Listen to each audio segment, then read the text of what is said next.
So the other night I was driving home from work. My wife was about to get home at the same time, and it was my turn to make sure we had something for dinner. So I thought I'd stop at the grocery store, and I found pre-prepared meals. I had a very nice London broil, some potatoes and so forth. Great meal, had it home, and I was thinking about the fact that that was available when and where I wanted it. It was an excellent meal, and I'll definitely go back and do that again. Well, there used to be the day when you go to a grocery store and there was really nothing ready to eat, unless you had a can opener with you, let's say, and you opened a can of beans or something. But now, many people shop for their dinner in the grocery store, and they determine each evening what they want to have and so forth. And so a complete new industry or segment of the food industry has emerged, and it's become expected by people now instead of just something that's a nice value add.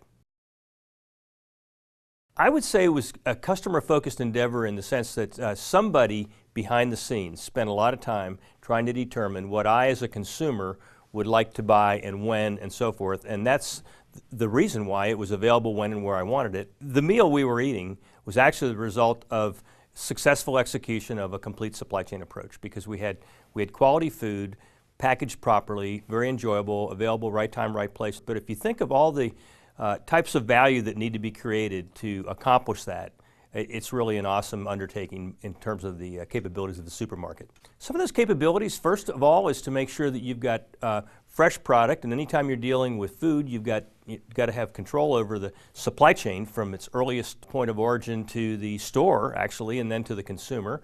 Other things like proper packaging, which has to be planned way in advance. We've also got to have a good understanding of how to execute properly in demand planning, because we need to know when people will be coming in to buy the food and so forth. And the final thing is to create a sense of loyalty among our customers so that they'll become repeat purchasers and they'll be back for more tomorrow. The three key considerations of end-to-end supply chain management include focus on the customer, create value, and third, develop a plan to execute properly. The little example that I gave you a bit earlier regarding the finding of the dinner and so forth, first of all, as a consumer, I was really impressed with the feeling that I felt like that meal had been prepared for me, and that the availability of that meal was the result of a demand-driven supply chain. The second thing is the creation of value.